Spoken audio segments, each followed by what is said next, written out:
I don't think I'm alone in saying that I have trouble reaching out and connecting to other people. I know many actors feel that torment. Now, if I didn't want to reach out and feel connected, I suppose it wouldn't matter. But I believe we artists have a thirst for wholeness.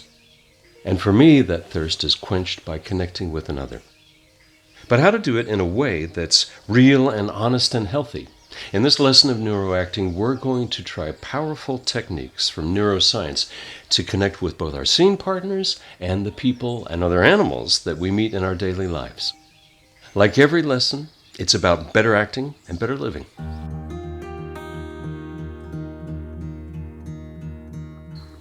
We connect with people usually on a superficial external basis. We interact with the visual display of somebody's face or what they say. But generally, it's all pretty protected and safe and outside. We actors are almost like surgeons. We're given that rare opportunity to interact with people on the inside as well as on the outside. But we humans are having an increasingly difficult time connecting. It's like we begin our lives by living consciously and outwardly focused. But then we begin to live unconsciously or underconsciously. People in the helping professions are even proposing that we're starting to evolve into autists. Not artists, autists. In other words, we have so much stimulation and information that we're subjecting ourselves to on a daily basis, most of it aimed at an instant satisfaction of our basic instincts, that it's actually rewiring our brains to resemble the condition of autism. We have become less expressive, less compassionate, less able to focus, and we have fewer social skills because we're increasingly self-absorbed. These are here to stay. So humanity is embarking on a troublesome evolutionary step, but one that I think we actors should want to avoid. Now, you can play it safe and be superficial and spew out emotions or attitudes, or you can choose to be deeply vulnerable and open your soul and connect to the other person whom you're with. That's where the art is. And that's how we'll create that experience of unity with the audience that we're all hungry for. How to not hide. How to be right here with you in this moment and connect with you. And appreciate that what is happening between you and me has never happened before between any two people. And you and I will be forever changed because it has happened. And it will be recorded for all time in our universe. Cosmic consciousness. But that's what you're signing up for as an artist. Perhaps more than any other profession, we actors need to learn to connect with other people in the healthiest ways possible. Let's start by fearlessly looking at the problem before turning toward the solutions.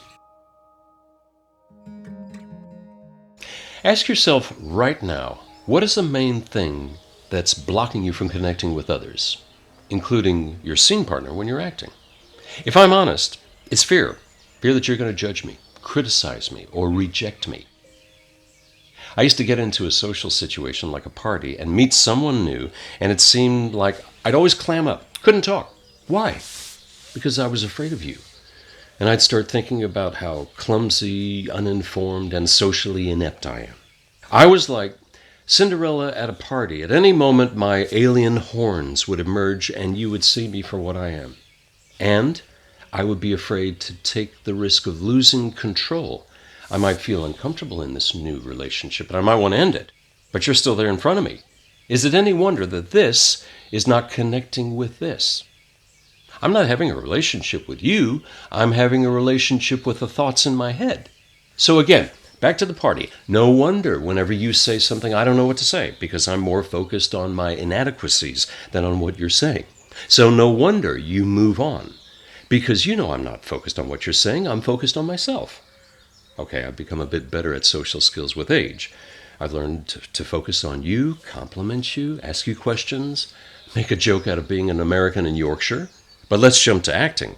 If we actors are focusing on ourselves and our performance, is the audience going to enjoy this self-obsession? Nope. Your audience will watch your relationship with your scene partner, and they'll subconsciously sense that there's no connection, no relating, no unity, no communion, and that's off-putting and boring. And the audience doesn't even know why. So up to this point in neuroacting, we've been working on your personal skills. But for the remainder of this course, we're going to redirect our energies so that we are more relational. We paved the way during our last lesson about opening the heart.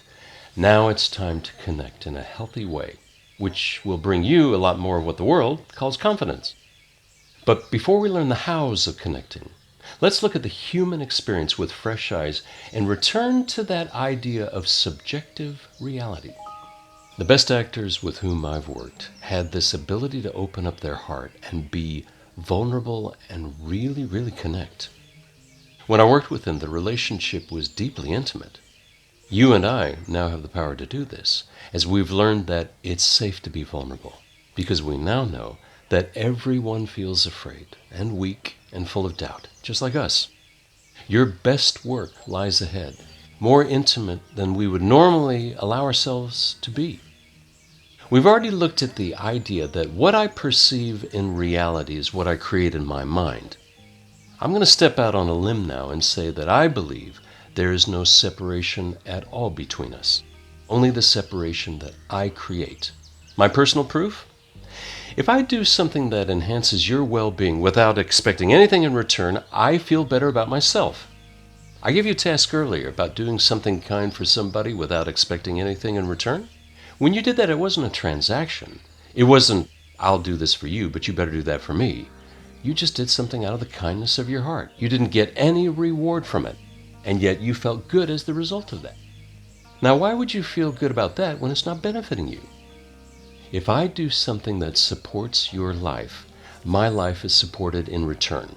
It may be a head game, but I choose to believe that in some mystical way we're all connected with each other. Unless it's a bad day and I'm listening to my ego. But if I nurture that thought of connectedness, then when it comes time to act with you, then there's a connection that is so deep it's almost painful. But oh, it hurts good. So how do we learn to connect better with people? The first step is a very powerful word from the world of neuroplasticity, awareness. It's one of the golden keys to acting. And here I must shine a spotlight on the work of Anat Baniel, clinical psychologist and dancer. Any performer, any human being would do well to get your hands on her book, Move into Life. Let me simplify these concepts with an old friend. Now, anytime you want to change a habitual thought or behavior, you need to be aware of what you're doing. Now, let me say this again because it has everything to do with acting, and I imagine you're watching Bob more than me. Anytime you want to change a habitual thought or action, you need to be aware of what you're doing. And awareness is different than attention. Now, most members of the animal kingdom have some kind of attention, of consciousness. But we humans have been given the gift of being aware. In other words, not only do we know something, but we have the ability to know that we know something. And that's different. Now meet Bob. Bob is a conscious entity. Bob knows that when I say treat, he knows that something good is coming. He's conscious of that. Now, I like to think Bob is a pretty smart guy. He's been in several films, actually. So you would think that if I held up this hand mirror, Bob would look into his own eyes and say, "My God, that's me." Now, I've been trying this experiment for 5 years, but Bob never has and never will become aware. Not like you and me, who find it very difficult to pass by a mirror without practicing awareness. But most of us can live our entire lives just like Bob, and we actors must not do that. We can be driving and making all the correct moves, but not be aware that we're doing them. We can be having a conversation, just like in a scene, but not being aware that we're having a conversation, not being aware of what we're feeling or what the other person might be feeling, and not being aware that this scene that's unfolding has never happened before and we have no idea what's going to happen. Sound familiar? Without awareness, we are slaves to our habits. Ever been in a long performance run and forgot what day it was? That's because we're not using awareness. Or, as Anat Baniel would say, we're not awaring. I like that. Awaring is a verb, something that we do, just like walking or feeling or thinking. By practicing awaring, it can lead to more healthy and creative choices. For example, I used awaring to observe the panic attacks I used to get into and begin to choose healthier methods to release the energy inside me. We can practice awaring our neck and shoulders and how they trap tension of the computer. I can aware my habitual responses to my family and choose a more loving and patient response. And I can aware that I need to admit when I've been wrong. Start practicing moments of being consciously aware that you know something, aware that you're feeling something, aware when a habitual response arises.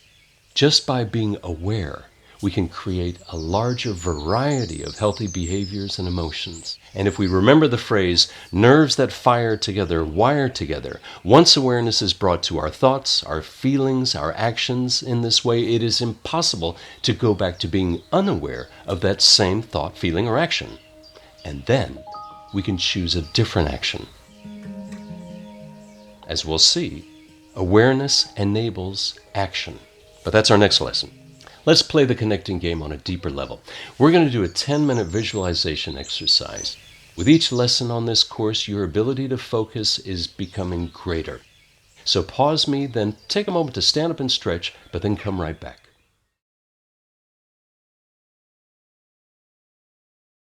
Let's begin this visualization in a seated position so that you can resume the video lesson immediately afterwards.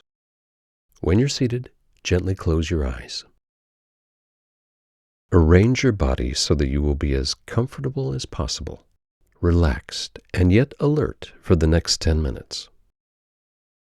Let your body settle down towards the chair, allowing gravity to support your whole body. Rest your awareness inside the movements and sensations of the breath and the whole body. Feel the breath in the front, the back, and the sides, the insides of the body, and the surface of the body. Allow the breath to be saturated with kindliness and tenderness toward yourself. Saturate your breath with kindliness the way the water of the ocean is saturated with salt. Can you allow all the pleasant and unpleasant aspects of your experience to arise and pass away in each moment within a broad and open field of awareness, neither pushing away the unpleasant nor clinging on to the pleasant, but resting back within a broad field of awareness that contains everything?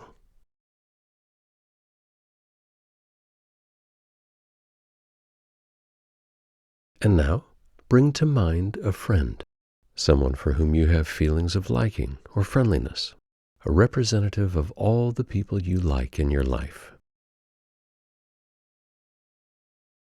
Now imagine inviting them into your field of awareness, either as an image, a feeling, or any other imaginative way that works for you.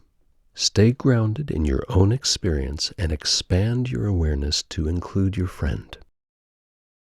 Sit quietly with them in your imagination, gently breathing together and reflecting on all that you share with your friend.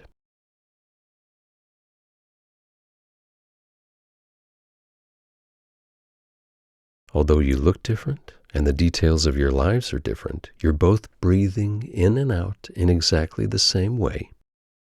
And beneath the relatively superficial differences, you are so alike.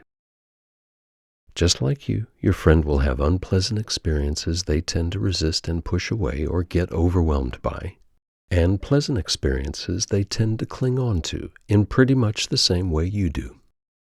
So see if you can imaginatively reach over the sense of difference and separation that we usually feel towards others, and focus instead on a sense of common humanity with your friend. Include a sense of kindliness in the breath towards your friend. On the in-breath, breathe in as strong a sense of connection with your friend as you can manage. And on the out-breath, breathe out kindliness and well-wishing towards your friend. Everything that you wish for yourself, compassion, contentment, fulfillment, you can now wish for your friend. Imagine that they are bathed in these qualities with each out-breath.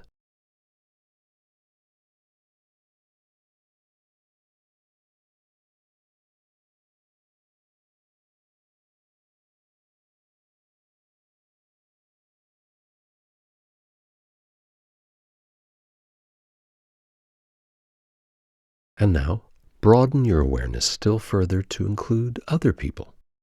Expand your awareness so that it radiates out from the center of your body to include yourself and your friend, and bring to mind other people in your vicinity. Maybe they are others in the house with you or in the neighborhood.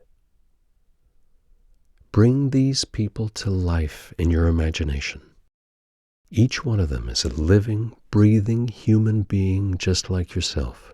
Same needs, same desires, same instincts. Everything that you experience in your own life, they experience in their lives in their own way. They're breathing in and out every moment just like you.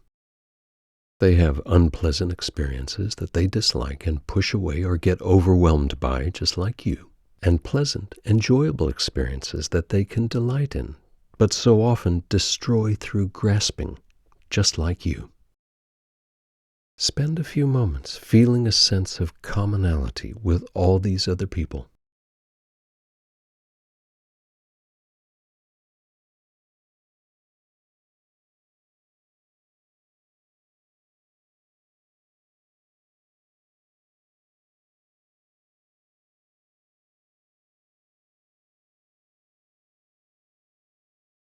Now broaden out your awareness still further to include more and more people. See if you can use your self-awareness as a touchstone for empathy with all of humanity. Instead of feeling isolated by your experience, can you empathize with other human beings as you realize how alike we all are deep down? To the extent that we know ourselves honestly and authentically, we know humanity. To the extent that we acknowledge our own suffering, we know what it's like for others to suffer. To the extent that we know our own openness of heart, joy, and happiness, we know what it's like for others to have joy and happiness. And we can delight in this. And now include kindliness and well-wishing with the breath as you reflect on all that you share with others. On the in-breath, breathe in empathy for all humanity. And on the out-breath, breathe out kindliness and well-wishing towards all humanity. Instead of focusing on difference, focus on commonality. Instead of focusing on isolation, focus on connectedness. Breathe in a sense of interest and connection with humanity, and breathe out kindliness and well-wishing to all humanity. And allow your breath of well-wishing to flow equally towards everybody without preference. People you like, people you don't like. People you know, people you don't know. People who are awake, people who are asleep. People who are nearby, people who are far away. People living in peaceful places, and people living in war zones. They're all human beings. We are all so similar. None of us likes to suffer, and we all want to be happy. Rest back within a broad and open field of awareness, remaining centered and grounded in your own experience, and expanding your awareness on and on and on to include all life everywhere. Rest inside the movements and sensations of the breath in your own body, and have a sense of the whole world breathing, expanding and subsiding, expanding and subsiding. A ceaseless, gentle movement and flow. Allow the whole world to be bathed and saturated in a kindly, loving breath, in and out.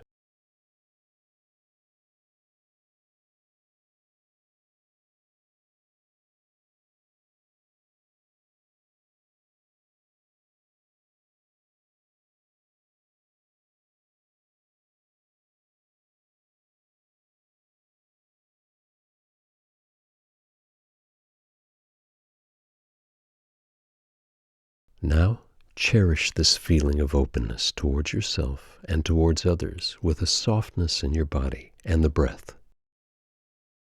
Each time we meditate, our brains have changed. We've actually created new connections within them. So we want to withdraw from this feeling gently and see if you can take this quality of connectedness with humanity with you.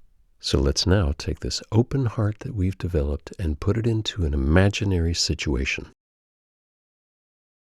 You're in a lot of trouble because no one has ever been there for you, so you've lashed out in a violent way. I'm your lawyer, and it's our first meeting. You don't trust me, but you're slowly letting down your guard, and then we both discover that we've both grown up as orphans. As you hear me tell about my childhood, let go. Feel the connection with me and take it as it comes. Now very slowly, open your eyes. I don't know how old I was when they stuck me in the orphanage. Not very. And the first time I heard the word orphan, I thought it was this guy's name. Billy Orphan. And then I found out I was an orphan too, so I figured Billy and I were related. And then I found out we were all orphans, and I figured, hell, somebody must be lying here. We can't all be relatives. So we're all orphans. But I still don't know what the word meant. Except that we talked about everything in terms of that one word. The outside world was non-orphanage. Those who got placed were de-orphanated. Those who came back were re-orphanated. But I still didn't know what the word meant. So I asked one of the guards one day, I said, "What's an orphan?" He said, "An orphan was somebody that nobody likes." Well, these other orphans liked me. Billy liked me. So I asked him if that made me a non-orphan. He said no. He said being liked by another orphan didn't count. So I started thinking that nothing that happened in the orphanage counted. The only things that mattered happened on the outside. The whole time I was there, some police athletically kept promising to take us to a ball game. So every night we went to bed hoping that tomorrow was the big day when we'd all go to a ball game. Hell, we didn't know what a ball game was, but it was on the outside. So we assumed it was something incredible, something unheard of. And finally the big day came and this man took us all to a ball game. The Yankees won. That was it, the Yankees won. And all of us orphans sat there scratching our ass thinking, you mean this is it? This is the real thing? You see how they tricked us into thinking that the outside world was so exciting and full of wonders? Not that we thought it was all good, but at least it was full of extremes. That's it, extremes. The most beautiful and the ugliest things were on the outside. Nothing in between. The orphanage was in between. And that's why I became a lawyer. And that's why I still go to ball games. Because I figure one of these days I'm going to see it the way I thought it would be. The ball game of all time. The ball game of the century. And when I go, I see a lot of those orphans I once knew. Billy's there every time. We're all grown up and everything, but still looking orphan-y as hell. Still waiting for the ball game. While you were sharing that moment with me, if you felt a new sensation, that's great. A powerful tool for Meisner that works for me is to silently say to myself before a scene begins, I can be hurt by you.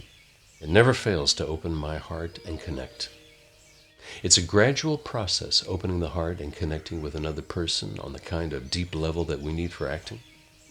I found these tools later in my career, so let me pass them on to you now. After this lesson, I'd like you to look at the slow listening exercise in your course book and work that up with a friend. Students of mine have the most blissful look on their face afterwards. Why? They're connecting more deeply than they ever have. And as we learned before, we're wired to connect with each other. And when we do so, our health and our vitality take a leap. Here's another awareing exercise. When you're with someone and you have the opportunity to connect with them, please give them your undivided attention. Don't let this be a crutch so that you can stay isolated, even though it might feel safer. Giving someone you know the gift of your attention is one of the most precious gifts that you can give both to them and to yourself. Next, an acting exercise like you've never had before. We're getting ready for a very helpful lesson where we finally will answer the question, what is acting? I want you to start laying down those neural pathways by taking new intentions to the outside world. Anytime you're about to come into contact with someone, be it a delivery person, an audition you're about to walk into, or any other person you're going to meet with whom you have trouble connecting, try this. Use the technique of awareing in your encounter with that other person. Slow down, pay attention, aware of your thoughts, what basic instincts might be threatened, what feelings you have, and what physical movements you're making, and the reactions and feelings of the people around you. Then practice giving up all positionality of how you think this moment is going to unfold. Notice that as you become increasingly aware, an opening is created for you to say, feel, or do something differently.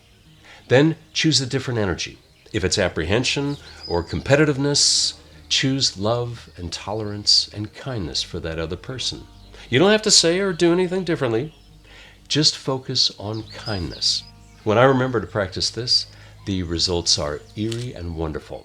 So have fun connecting, both in your life and in your work.